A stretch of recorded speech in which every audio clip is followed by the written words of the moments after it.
नमस्कार, मी संदीप दराडे बोलापुढारीमध्ये आपलं अगदी मनपूर्वक स्वागत करतो. विधानसभेची रणधुमाळी सुरू आहे. अकोला तालुक्यामध्ये 9 उमेदवार रणांगणात आहेत. त्यामध्ये काही प्रमुख लढती आहेत. राष्ट्रवादी शरद पवार पक्षाचे अमित भांगरे आहेत.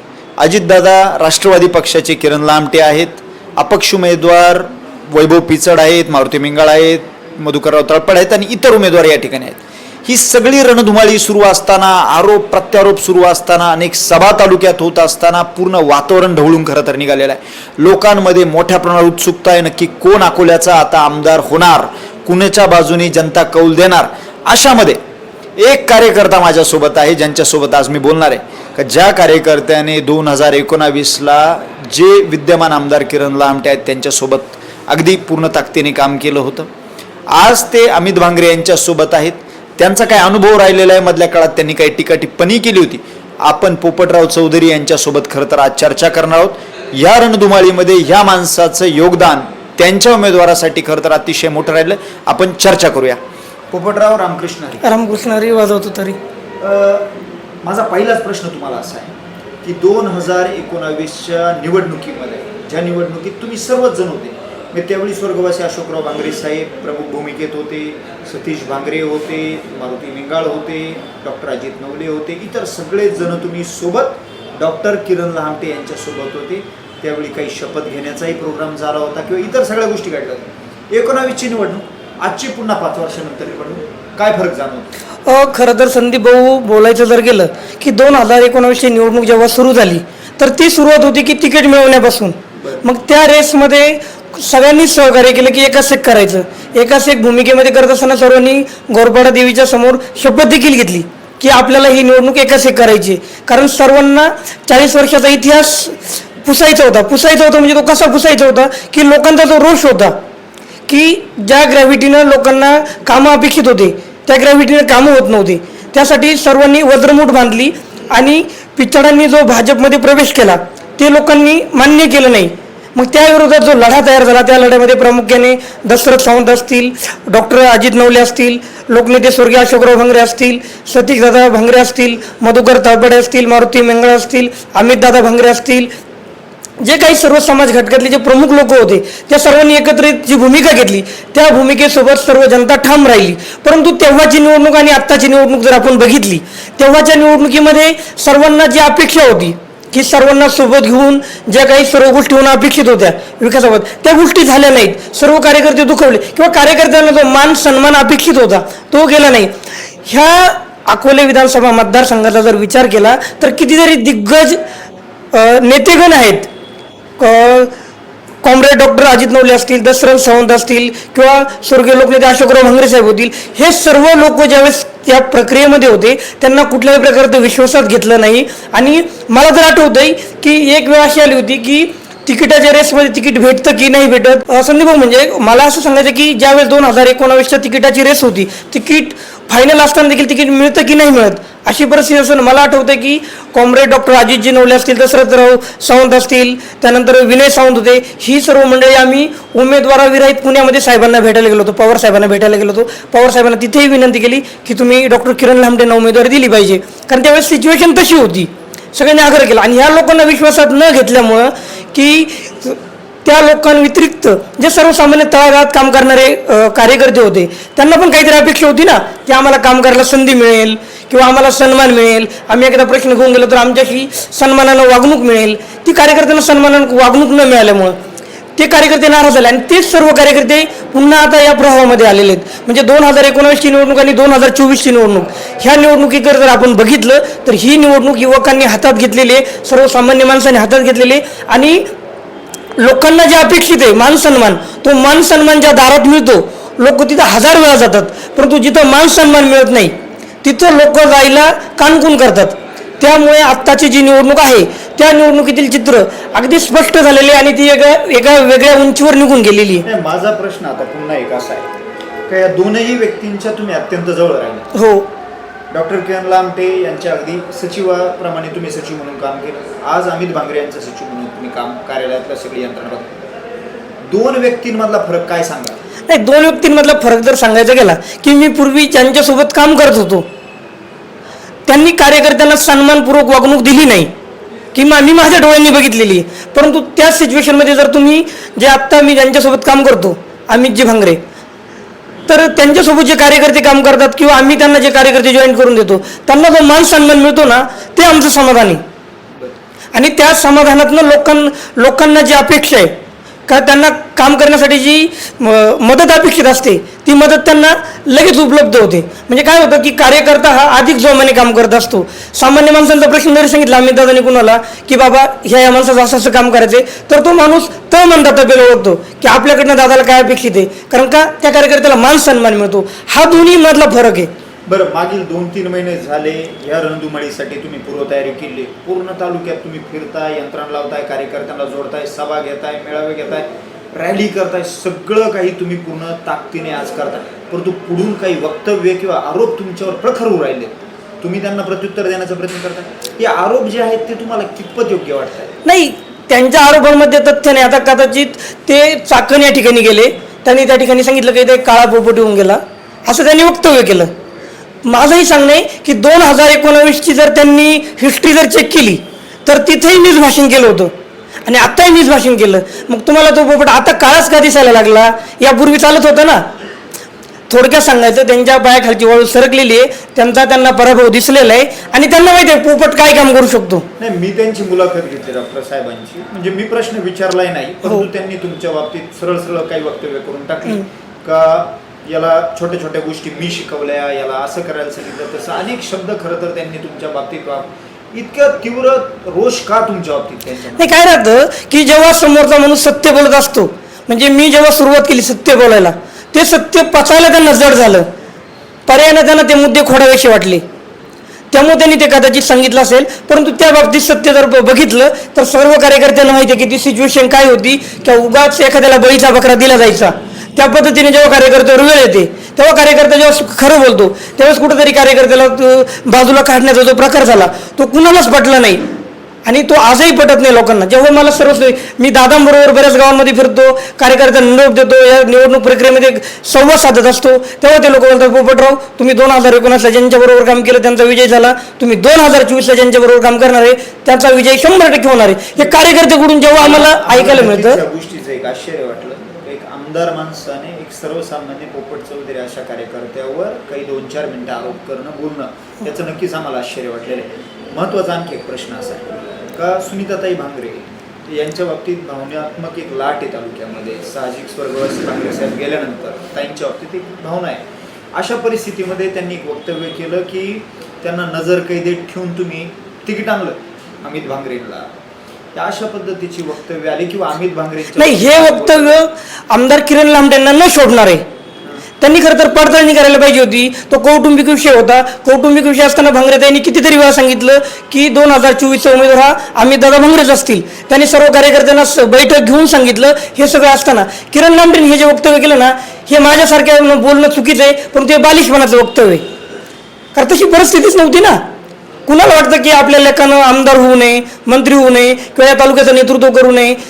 एक माता असते आणि त्या मातेला कधी पण वाटत असतं की आपला जो मुलगा असतो त्या मुलांना घरातलं सगळं कारभार बघावा, किंवा ते ताईंना पण वाटतं की तालुक्याचा जो कारभार आहे तो अमित दादांनी बघावा. तर ताईंनी कितीतरी वेळेस भाषणांमधून सांगितलं की अमित दादा 2024चा उमेदवार आहे. एवढं स्पष्ट असताना एका जबाबदार माणसानं असं बोलणं हे 100% बालिशपणाचं लक्षण आहे. नाही, आता पूर्वी वगैरे पिचड यांच्या बाबतीत असं तुम्ही 19चे साक्षीदार आहे का आमदार लहामटे साहेबांकडनं पिचड परिवारावर अत्यंत खालच्या स्तरावरती आरोप खरं तर झाले. त्यावेळी त्यांच्या दुसऱ्या पत्नीच्या बाबतीत बोललं गेलं मोठ्या प्रमाणावर, त्यांच्या प्रॉपर्टीच्या बाबतीत बोललं गेलं, वैभवराव पिचडांना दिवट्या म्हटलं गेलं आणि आज त्याच पद्धतीने ते घसरताय भांगरे परिवार. संदीप, मला ह्या गोष्टीला अनुसरून तुम्हाला एक गोष्ट आता आवर्जून सांगावीशी वाटेल की ज्या वेळेस लामटेंनी 2019 साली मुंबई हायकोर्टामध्ये केस टाकली, पिचडांच्या विरोधामध्ये केस टाकली, मला वाटतं काय ते कोदे मॅडमकडे केस होती ती, तर ती केस टाकल्याच्या नंतर ह्या तालुक्याला परत एक कागदही त्यांनी दाखवला नाही की आम्ही ही केस केली का, असं केलं. मध्यंतरी आम्ही सहज आमच्याकडे नंबर असताना आम्ही विचारलं की मॅडम नेमकी काय झालं त्या केसचं. ते मॅडमने सांगितलं का तो माणूस येतच नाही केसला, केस पुढं सरकवायची का स्टँड करायची का काय करायची काहीच सांगितलं नाही. तर म्हणजे लोकांच्या भावनेशी खेळत हा जो काही प्रकार त्यांनी केला. आणि आता त्यांच्यासोबत जे आहेत काय राहतं की भाजपच्या दावणीला जनावर जर बांधलं तर त्या जनावराला बाहेर पडणं फार मुश्किल आहे. अशी परिस्थिती यांची झालेली मला आहे. असं म्हणायचं की हे सगळे आरोप किंवा हा खटाटोप फक्त निवडणुकीपुरता आहे. हो, निवडणुकीपुरताच त्यांनी वापरला. आणि सगळ्यात महत्त्वाचं संदीप भाऊ, मला एक गोष्ट सांगायची, पिचड साहेबांनी 100% चांगलं काम केलं, ते कुणीच नाकारू शकत नाही, बरोबर. हे सर्व होत असताना की ते भाजपमध्ये आहेत म्हणून लोक त्यांना नाकारत आहेत. भाजप हा नेहमी आदिवासी समाजाला वनवासी म्हणत गेला, हे आम्ही सुद्धा ॲक्सेप्ट करत नाही. आम्ही भाजपला 100% नाकारतो. वैभवराव भाजपासोबत आहेत म्हणून जनता त्यांना नाकारते, किरण लामटे सुद्धा भाजपसोबत आहेत म्हणून त्यांना नाकारते. ह्या सर्व गोष्टी होत असताना किरण लामटेंनी जो अतिपणा केला मध्यंतरी, तर माझ्या घरी दोनदा पहाटे 5:30 वाजता पोलीस येऊन गेले. काय झालं, काय नाही म्हणून तू ते ड्रेस ठेवलं होतं, घरावरचं घर खाली होणार, त्यामुळे आम्हाला सांगितलं जा त्याला घेऊन या आणि त्याला समज द्या. हो, पहाटे 5 वाजता 2 वेळेस माझ्याकडे पोलीस येऊन गेलेले आहेत. असाही प्रकार केलेला आहे या माणसाने. त्याच्याही पलीकडं का पोपट चौधरी दारू विकितो. म्हटलं काय झालं साहेब, नाही म्हणा आम्हाला सांगितलं का त्याला आणा, त्याला असं असं सांगा आणि त्याला समज द्या. एवढ्यापर्यंत त्यांनी हा प्रकार केलेला आहे. त्याच्यानंतर तू टेटस का ठेवतोय, टेटस डिलीट कर, असंच कर तसंच कर, एवढ्यापर्यंत त्यांची मजल गेलेली आहे. म्हणजे हे कुठंतरी आती चाललं. आणि ज्यावेळेस आपण खरं बोलतो, खरं बोलल्याच्या नंतर काहीतरी चुकीच्या मार्गाने लोकांना चुकीच्या बातम्या पसरवायच्या, बदनामी करायची, हे जे प्रकार आहेत हे पोपट चौधरीच्या बाबतीत जर करत असतील तर जे तालुक्यातील मातब्बर पुढे आहेत त्यांच्या बाबतीत हे किती मोठ्या प्रमाणात करत असतील हे लोकांना न सांगितलेलं बरं. बरोबर. आता हाही प्रचार यंत्रणा करत असताना मागील 2 महिन्याचा अनुभव काय राहिला, प्रतिसाद काय आहे मतदारांकडून तुम्हाला? नाही, आता लोकांचा जो प्रतिसाद आपण बघतोय की लोक म्हणतात की लाडकी बहीण योजना, की लाडकी बहीण योजना यांना खूप तारेल किंवा यांना खूप मताधिक्य देईल असा त्यांचा समज असेल. परंतु आम्ही जेव्हा ग्राउंडवर काम करतो, पोपट चौधरी प्रचारात सुद्धा ग्राउंडवर काम करणारा कार्यकर्ता आहे, का त्याला ग्राउंडवरची नस माहीत झालेली. ग्राउंडवर जेव्हा काम करतो तर एका ठिकाणी आम्ही सहज बसलो, ते म्हटले पोपटराव आम्ही त्यांना का मतदान करावं, का ज्यावेळेस आमचे पेसाचे विद्यार्थी आंदोलन करत होते ते उपाशीपोटी झोपत होते तेव्हा आम्हाला जो न्याय अपेक्षित होता, बाकीच्यांना ज्या परमनंट नोकऱ्या भेटल्या, आमच्या आदिवासी मुलांना ज्या रोजंदारीच्या नोकऱ्या भेटल्या, आमच्या कुटुंबावर जो घाला घातला गेला, आम्ही का त्यांना मतदान करावं. म्हणजे बऱ्यापैकी आमच्या आदिवासी भागातनं महिलांनी बऱ्यापैकी ठरवूनच टाकलेले की ज्यांनी आपली फसवणूक केली त्यांना आपल्याला मतदान करायचं नाही. आणि माझा तर सरळ आरोप आहे की जो माणूस महिलांना मान सन्मान देणार नसेल तर महिलांनी त्यांना का मतदान करावं. कितीतरी कार्यकर्त्यांचं असं म्हणणं की जेव्हा आम्ही एखाद्या काम घेऊन भेटायला जातो त्यावेळेस घरातच महिलांसोबत असं बोलतात किंवा असं धावतात किंवा तो जो काही अवतार आणतात तो लोक मान्य करत नाही ना. नाही, आता 2019ला खरं तर तुम्ही त्या प्रक्रियेत होता, तुम्ही झोळी काढली, तुम्ही पूर्ण तालुक्यामधनं जी काही लोकांनी स्वइच्छेने मदत दिली ती मदत पूर्ण तालुक्यातनं किंवा तालुक्याच्या बाहेर मुंबई पुण्यातनं तुम्ही गोळा केली. का वाटतं डॉक्टर साहेबांनी आता वर्गणी देणगी का नाही घेऊन राहिली किंवा मदत झोळी का धरत नाही? नाही, ते आता जोडी घेऊ शकत नाही, कारण जो कोणी भाजपमध्ये जातो किंवा भाजपसोबत राहतो तो मालामाल होतो. हे अख्ख्या तालुक्याला नव्हे तर अख्ख्या देशाला माहिती. जो भाजपसोबत जातो तो मालामाल होतो. त्यामुळे त्यांच्यावर आता ही वेळ आलेलीच नाही जोडी घेऊन फिरायची. उलट त्यांनी मध्यंतरी जे काही राबवलं होतं की गाड्या भरायच्या फिरायला न्यायच्या, गाड्या भरायच्या फिरायला न्यायच्या, तेव्हा मला आठवतं की संतोष मुतोडे सारा एक सामान्य कार्यकर्त्याकडं मी सुद्धा कितीतरी वेळा गेलेलो आहे. संतोष आम्हाला आता दौऱ्यावर जायचे, डिझेलला पैसे, ते स्वतः डिझेलला पैसे द्यायचे. म्हणजे एवढी बेकार परिस्थिती असताना आणि आत्ताची परिस्थिती जर बघितली जमीन आसमानाचा फरक आहे. त्यामुळं झोळी काढून फिरणं हे त्यांनाही शोभणार नाही. आणि त्यांनी जर ते सोंग केलं असतं, ते तालुक्यानं मान्य केलं नसतं, हे त्यांनाही मान्य झालं असतं की आपण जर जोडी घेऊन फिरलं तर लोक काय म्हणतील. त्यामुळं ही परिस्थिती पूर्ण बदललेली आहे. भाजपासोबत गेले म्हणजे मालामाल झाले, हा लोकांना पूर्ण क्लिअर कट मेसेज गेलेला आहे. त्यामुळं कदाचित ते जोडी घेऊन फिरले नसतील. नाही, त्यांचा जो आज सभेमधला किंवा भाषणातला किंवा सर्वांच्या समोरचा जो चेहरा असतो, तुम्ही अत्यंत जवळ राहील, तोच पाठीमागं खरा चेहरा आहे की काय नक्की याच्यातला बदल? नाही, 2019 त्यांचे जर भाषणं बघितले आणि आत्ताचे जर बघितले तुम्हाला जमीन आसमानाचा फरक दिसेल. की बॉडी लँग्वेज सांगते किंवा आपली बोलीभाषा सांगते.